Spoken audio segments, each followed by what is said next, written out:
What is up, YouTube? Fairly Decent Investor here, back again. I apologize for not having a video yesterday. There were some recording issues, so recording it again today, and we'll have it posted again today. But the stock that we're going to be talking about is ticker symbol LMT, or Lockheed Martin.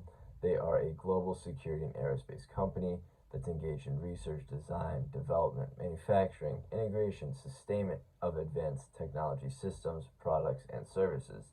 Their main business areas are in aeronautics, missiles and fire control, rotary and mission systems, and space. So this is a very big company here that we're going to be talking about today. And just like all my other videos, I'm going to go a little more in depth about the background of the company, move into the charts and technical analysis, look at their finances and do some financial analysis. We'll leave it up at the end to some other analysis in terms of what other analysts are thinking and earnings predictions.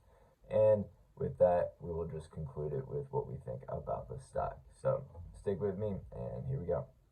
So I just provided a very brief overview of what they do, but to get a little more in depth of what they do in each business segment, in the aeronautics business area, they design, develop, and manufacture a range of military and civilian aircraft, including fighters, transport aircraft, and special mission aircraft.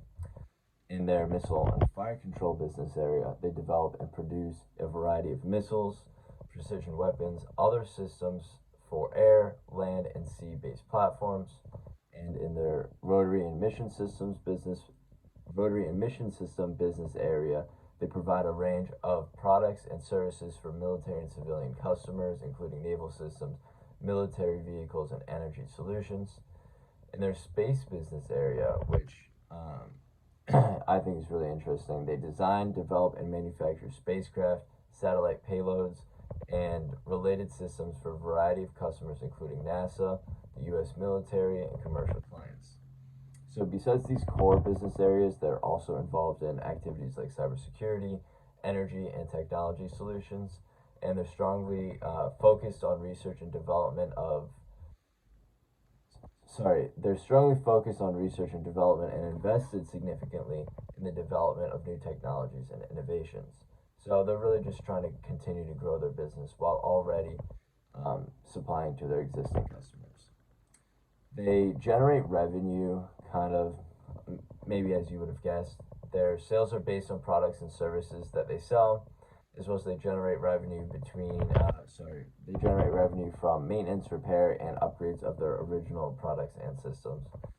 They are currently headquartered in Bethesda, Maryland, not sure how to pronounce it, founded in 1912 by Alan Lockheed and Malcolm Lockheed, who were both brothers and founded the Alco Hydro Aeroplane Company, which ended up becoming the Lockheed Aircraft Company. But the other person that was involved in the start of this company was Gordon Newman, who was a businessman who helped finance the company's early operations. They officially became called Lockheed Martin in 1995 after merging with Martin Marietta, and today they're operating in 50 countries with a workforce of over 110,000 employees.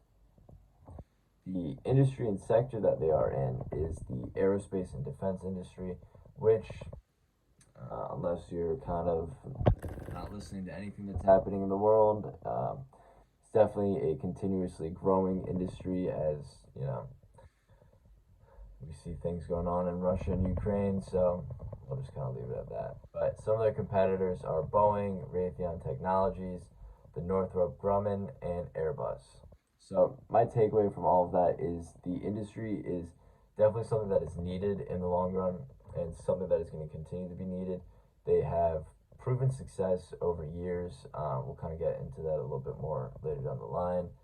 But there is a definite need for the products that they offer, and they are very good at what they do. So take it at that.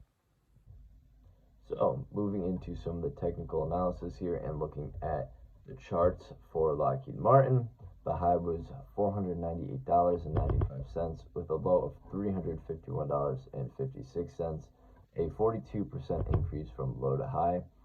The 1-year chart was actually kind of interesting because, unlike many other companies in 2022, they actually went up this year. So if you invested at the start of the year, you actually made money this year. They hit a relative bottom at the start of October and are up about 28% since then. Currently, it's sitting at $486.49. The RSI is 55, and the MACD looks to almost be signaling a buy signal, which is pretty interesting setup that we've got here. Over the next few weeks, I think it will either break through this roughly 488, 489 level, or it's going to drop more heavily towards around 446.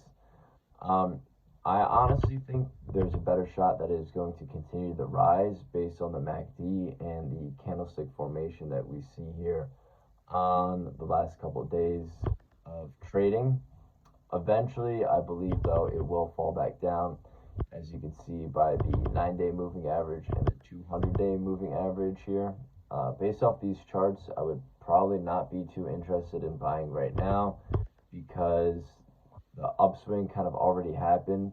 If we were going to buy, it probably should have been back at the start of October when it was down a little bit, and we could have caught this upswing that just happened.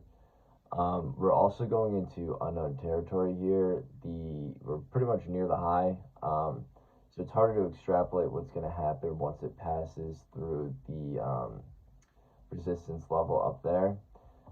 So with that being said, I would suggest waiting on it to see if we get any more confirmation signs over the next few weeks to see if there will be a swing in any sort of direction. With all that being said, we can now move into the financial analysis a bit here. They actually do make money, so we're looking at them more as a value company rather than a growth stock. So some of the things that I look for here are the PE ratio. As of today, the PE ratio was 22.34.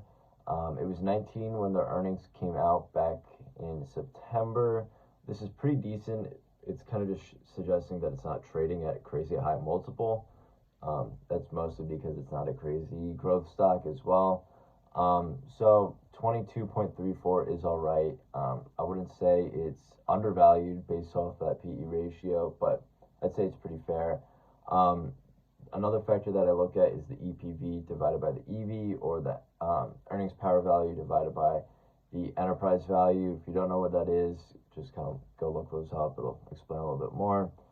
Kind of explaining that whole setup is a different video, different time, but it came out to be about 0.1, and typically we look for things that are going to be over 1 for this. However, being over 1 is quite rare. For example, there's only about 50 stocks in the whole US market that pass this screen, and today, like as of today.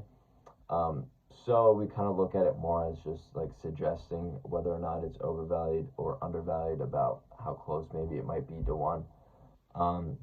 So this is definitely kind of on the lower side, so not really suggesting a buy with that. But on top of this, I found out that they do pay a dividend of roughly 2.5%, which is a good sign that as a long-term investor, I would be, more inclined to buy based off of the fact that they do offer a dividend. But kind of just the takeaway with these finances is I don't really see any direction here, to be honest. I think it's pretty fairly valued.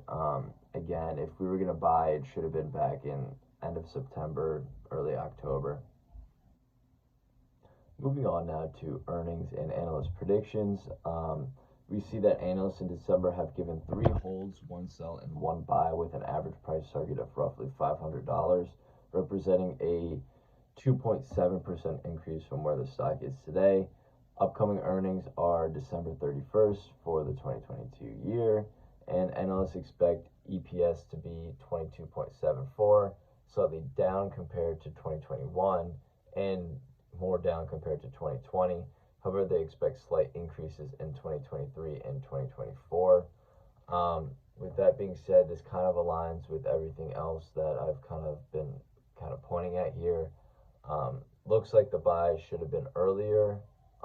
Rather than if we were going to buy now, it should have been that September, October range.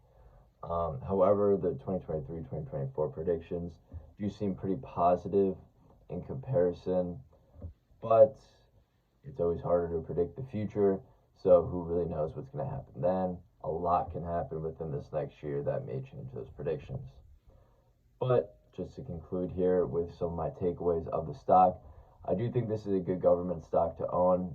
They will be bailed out if shit were to hit the fan, so to say. What they do is definitely needed in the world today. But if you were going to be buying, you should have bought back in October. I do think it's a little bit late now. If you're a long-term investor thinking 3 to 5 years, they do have a history of being successful year over year, turning profits and continuing to grow the stock.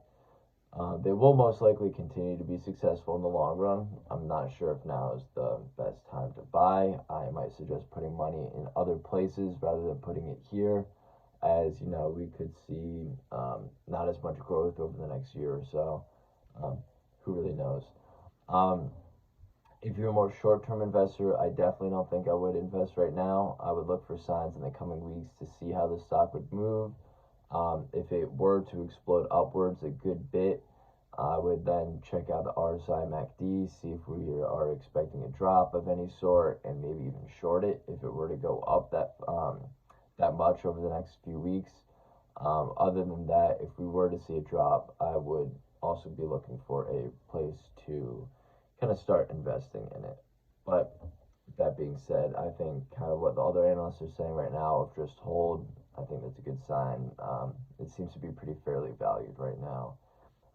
Definitely going to continue to stay updated on the stock, as I do think it's an interesting stock and a good stock that could be a stock that could be good to buy during the 2023 year at some point. Just not sure when. But that's it for this video. Thank you guys for listening to my video. Make sure to do the home, like, comment, subscribe thing. Specifically comment so I get more stocks to put out for you guys here. Again, this is not financial advice. I'm just kind of making this to make some more public information known about these stocks, easily accessible for people who just want to know things about stocks. Make sure to go follow all my channels at Fairly Decent Investor, Instagram, Twitter, YouTube. Thanks for listening.